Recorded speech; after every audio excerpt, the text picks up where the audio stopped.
Hi guys, welcome back to our channel. ఈరోజు మన recipe వచ్చేసేసి ముస్లిమ్స్ ఫంక్షన్స్లో బాగా ఫేమస్ అయిన కద్దు కా ఖీర్. ఈరోజు ఆ రెసిపీని ట్రై చేద్దాం, వచ్చేసేయండి. ఫస్ట్ ఒక సొరకాయని తీసుకొని వాష్ చేసేసుకొని మంచిగా తురుముకోవాలి. మీరు తురుముకోలేకపోతే గింజలు తీసేసి చిన్న చిన్న ముక్కలుగా కట్ చేసుకొని మిక్సీకి కూడా పట్టుకోవచ్చు. అండ్ ఒక కడాయి పెట్టుకొని దాంట్లోనే ఒక 2 టేబుల్ స్పూన్స్ ఆఫ్ గీ వేసుకొని మంచిగా రోస్ట్ చేసుకోండి. ఇలా మంచిగా చేసుకోండి. మీకు గీ ఫ్లేవర్ ఇష్టం లేకపోతే మీరు ఆయిల్ కూడా యూస్ చేసుకొని ఫ్రై చేసుకోవచ్చు.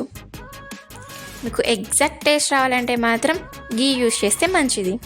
ఇలా కొంచెం కలర్ చేంజ్ అయ్యేంత వరకు వేయించుకున్న తర్వాత దీంట్లోనే కొన్ని వాటర్ పోసుకొని సాఫ్ట్గా ఉడికేంత వరకు బాయిల్ చేసుకోవాలి.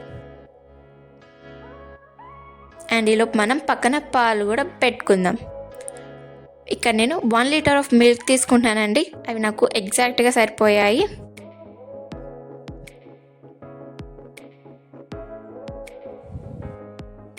చూసారా, వాటర్ అని ఇంకిపోయి మంచిగా ఉడికిపోయింది. ఇప్పుడు స్టవ్ ఆఫ్ చేసుకొని కొంచెం సేపు పక్కన పెట్టుకుందాం. ఈలోపు మన పాలు కూడా బాయిల్ అయిపోయినాయి, చూసేయండి. దీంట్లోనే మనం పక్కన పెట్టుకున్న సొరకాయని కొంచెం కొంచెం వేసుకుంటూ కలుపుతూ ఉండాలండి.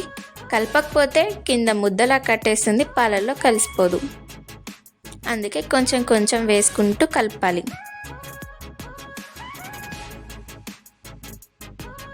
అండ్ నేను అదే ప్యాన్లో మళ్ళీ 2 టేబుల్ స్పూన్స్ ఆఫ్ గీ వేసుకొని సేమియాని కూడా వేయించుతున్నాను. అండ్ ఫ్లేవర్ కోసం బాదాం అండ్ కాజు అండ్ ఇలాచీ వేసుకుని పౌడర్ చేసుకుంటున్నానండి. ఇక్కడ సేమియా కూడా మంచిగా ఫ్రై అయిపోయింది. దీనిని కూడా పాలల్లో కలుపుకుందాం.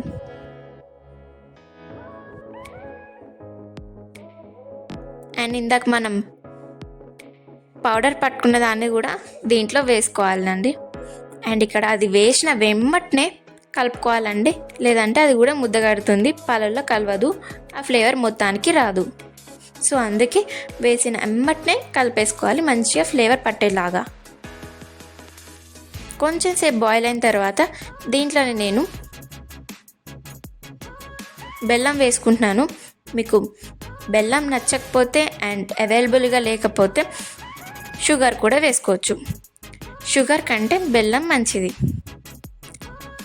కొంచెం సేపు ఒక 3 మినిట్స్ బాయిల్ చేసుకొని స్టవ్ ఆఫ్ చేసుకుంటే సరిపోతుందండి.